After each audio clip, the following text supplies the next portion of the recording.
आपको यह जानकर हैरानी होगी कि मिडिल ईस्ट में जो तनाव का माहौल बना हुआ है, चाहे वह इजराइल का लेबनान, सीरिया, ईरान या यमन के साथ हो, इन सभी कॉन्फ्लिक्ट्स के दौरान भारत का इजराइल के साथ लगातार संपर्क बना हुआ है।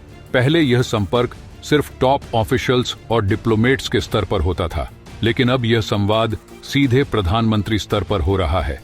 कल 30 सितंबर 2024 को प्रधानमंत्री नरेंद्र मोदी और इजराइल के प्रधानमंत्री बेंजामिन नेतन्याहू के बीच एक अहम फोन कॉल पर बातचीत हुई।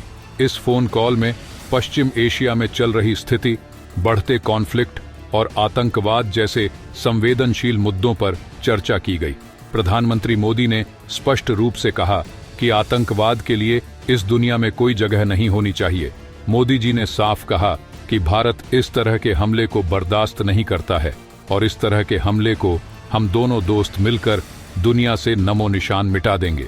लेकिन सबसे बड़ा सवाल है कि ईरान ने जो अटैक किया सो किया, लेकिन इस अटैक का बदला इजराइल कैसे लेने वाला है?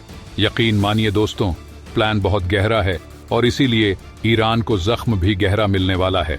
लेकिन वीडियो में आगे जाने से पहले दोस्त इजराइल के लिए वीडियो को लाइक करके कमेंट बॉक्स में जय हिंद जरूर लिखें। याद रहे, जय हिंद कहना हम सबके लिए गर्व की बात है। दोस्तों, 30 सितंबर 2024 को पश्चिम एशिया में तनाव एक नए चरम पर पहुंच गया, जब ईरान ने 200 से अधिक बैलिस्टिक मिसाइलें दागकर इजराइल के एक प्रमुख एयरबेस को तबाह कर दिया। इसके अलावा ईरान का दावा है कि इस हमले में मोसाद का मुख्यालय भी नष्ट हो गया है। अब सवाल उठता है कि इजराइल का अगला कदम क्या हो सकता है? क्या इजराइल इस हमले का जवाब देगा, और अगर हां तो कैसे? देखिए, इजराइल की रणनीति हर बार सोची समझी होती है। इजराइल की सेना, जिसे IDF इजराइल डिफेंस फोर्सेस कहा जाता है, अत्याधुनिक हथियारों और तकनीक से सुसज्जित है। ईरान के इस आक्रामक हमले के बाद इजराइल के पास कई विकल्प हैं। आइए एक नजर डालते हैं कि इजराइल किस तरह से जवाबी कार्रवाई कर सकता है। सबसे पहले इजराइल की एरोस्पेस ताकत की बात करें तो उनके पास दुनिया की सबसे आधुनिक फाइटर जेट्स हैं, जिनमें F-35 ऑडियर जेट शामिल हैं। ये जेट स्टेल्थ टेक्नोलॉजी से लैस हैं, जो उन्हें ईरानी रडार से छुपाते हुए सटीक हमले करने की क्षमता देता है। इजराइल शायद सबसे पहले एयर स्ट्राइक्स के जरिए ईरान के सैन्य ठिकानों को निशाना बनाएगा, खासकर वे ठिकाने जो मिसाइल लॉन्च करने के लिए उपयोग किए जा रहे हैं।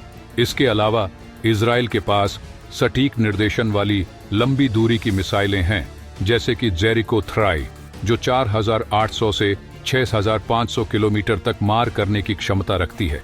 ये मिसाइलें ईरान के अंदर गहरे ठिकानों तक पहुंच सकती हैं, जहां ईरान के बैलिस्टिक मिसाइल प्रोग्राम और परमाणु सुविधाएं स्थित हैं।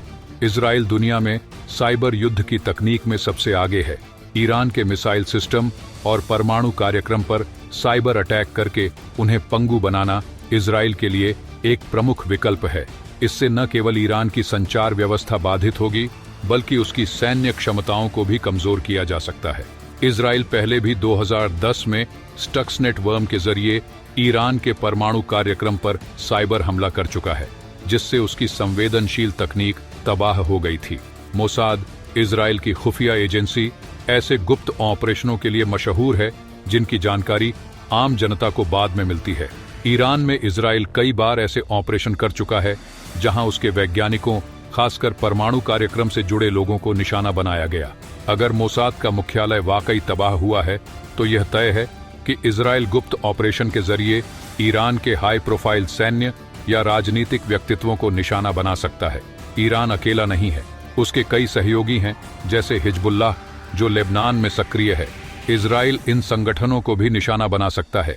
हिजबुल्लाह के ठिकानों पर एयर स्ट्राइक या मिसाइल हमले हो सकते हैं, ताकि ईरान का यह समर्थक कमजोर हो जाए। यह स्ट्रेटजी इजराइल को एक व्यापक मोर्चे पर मजबूती देती है। अमेरिका और इजराइल के बीच गहरा सहयोग है। ऐसे में इजराइल अमेरिका से भी सामरिक और सैन्य सहयोग प्राप्त कर सकता है। अमेरिका पहले से ही पश्चिम एशिया में अपने सैन्य अड्डों पर तैनात है, और यदि स्थिति और बिगड़ती है तो अमेरिका इजराइल को सैन्य समर्थन दे सकता है। इसके अलावा इजराइल अंतर्राष्ट्रीय समुदाय को भी इस मामले में लाकर ईरान पर दबाव बनाने की कोशिश करेगा। इजराइल की प्रतिक्रिया त्वरित, सटीक और प्रभावी होगी, चाहे वह एयर स्ट्राइक हो, साइबर युद्ध या गुप्त ऑपरेशन। इजराइल के पास ऐसे हथियार और रणनीतियां हैं जो ईरान के महत्वपूर्ण ठिकानों को निशाना बना सकते हैं। आने वाले दिनों में हमें यह देखना होगा कि इजराइल इस हमले का जवाब किस तरह से देता है। लेकिन एक बात स्पष्ट है, इजराइल का जवाब केवल सैन्य नहीं होगा बल्कि रणनीतिक भी होगा।